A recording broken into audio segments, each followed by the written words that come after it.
In this video, we will talk about the design of an API we have developed to support swipe-based interactions on the Android mobile platform. We will subsequently demonstrate an application we have implemented alongside the API to highlight the use of such interactions. We can think of a swipe-based gesture as consisting of three parts. There is some starting event which places the cursor on the screen. There is the movement of the cursor along some continuous path. And then there's some ending event which removes the cursor from the screen. More specifically, through our API, we would like to support easy detection and tracking of visual elements crossed on the screen when tracing a path with the cursor. The cursor itself could be a single finger or a stylus. We build on top of the MotionEvent API used by Android. Pressing a finger down on the screen generates an action down event. Pressing the finger across the screen generates a stream of action move events. And finally, lifting the finger generates an action up event. We introduced the SwipeEvent API. Pressing a finger down on the screen within a designated container generates a swipe start event. Moving the finger across the screen generates a swipe cross event every time the cursor crosses over a particular element on the screen. And finally, lifting the finger generates a swipe end event. Swipe events are triggered in designated areas known as swipe canvases. Swipe controls represent the objects to be crossed during a swipe gesture. Android places its display containers in two major categories: views and view groups. In our design, swipe control objects encapsulate view instances, whereas swipe canvas objects encapsulate view group instances. This diagram shows the crossing of swipe controls in a swipe canvas. A swipe cross event is generated every time the cursor enters the bounds of a visual element. Notice that although the view itself may be a rectangular container, this does not imply that crossing only occurs at rectangular boundaries. The API allows application programmers to perform custom hit testing on objects if this is desired. Here we show the information contained in a swipe event.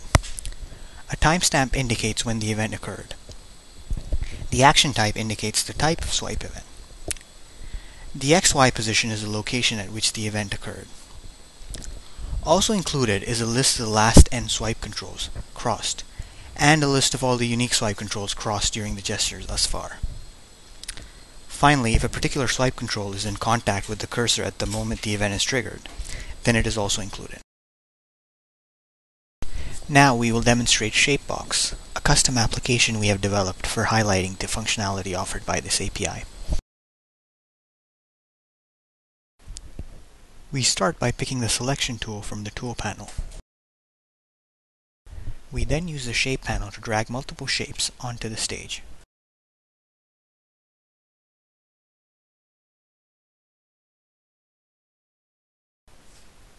We can move individual objects by first swiping over them, flicking the screen with a second finger to confirm our selection, and then freely dragging them around.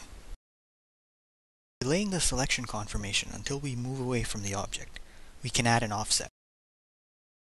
We can even select objects in a single stroke to move them together.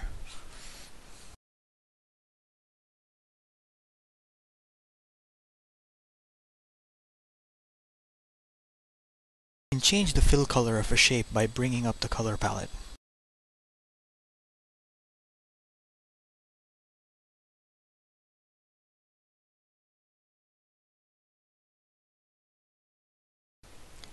We can also change the stroke color in the same way.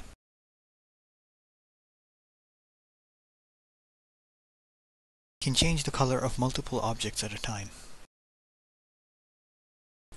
The color palette allows us to change the fill and stroke colors, as well as the stroke thickness in a single swipe gesture.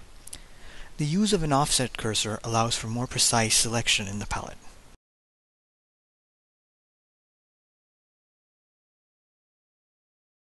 Now select the scaling tool. Notice small icons that appear at the center of each shape to indicate the mode currently selected. To scale an object, simply swipe over it and scale it in both the X and Y directions in the same stroke.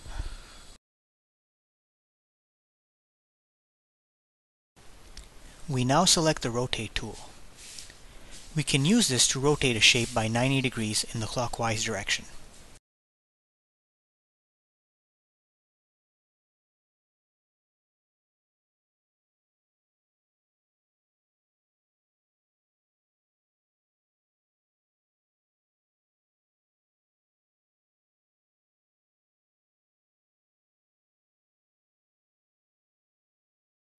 The eraser tool can be used to remove shapes.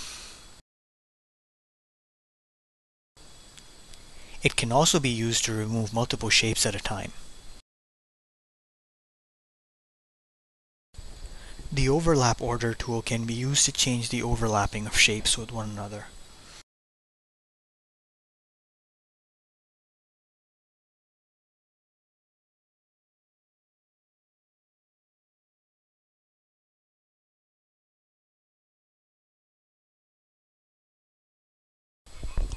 We can change the overlap order of several shapes with respect to one another.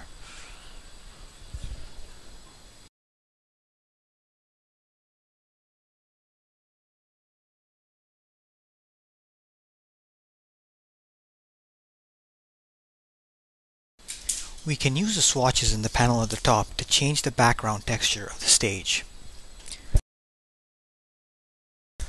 We can either tap on these one at a time, or can slide over them one after the other,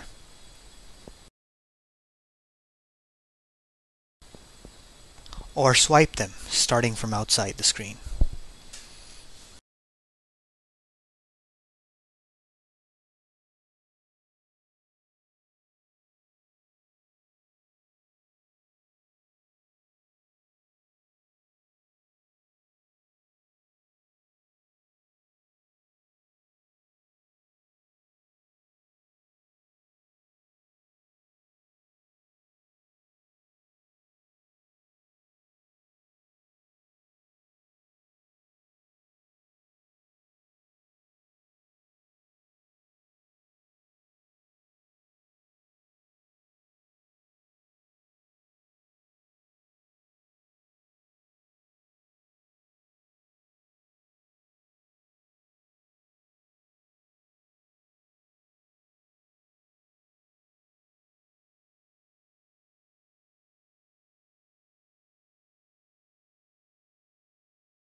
The drawing on the canvas can be saved as an image using the Save control. This control requires the specific gesture of starting a swipe on the left circle and releasing on the right one to activate.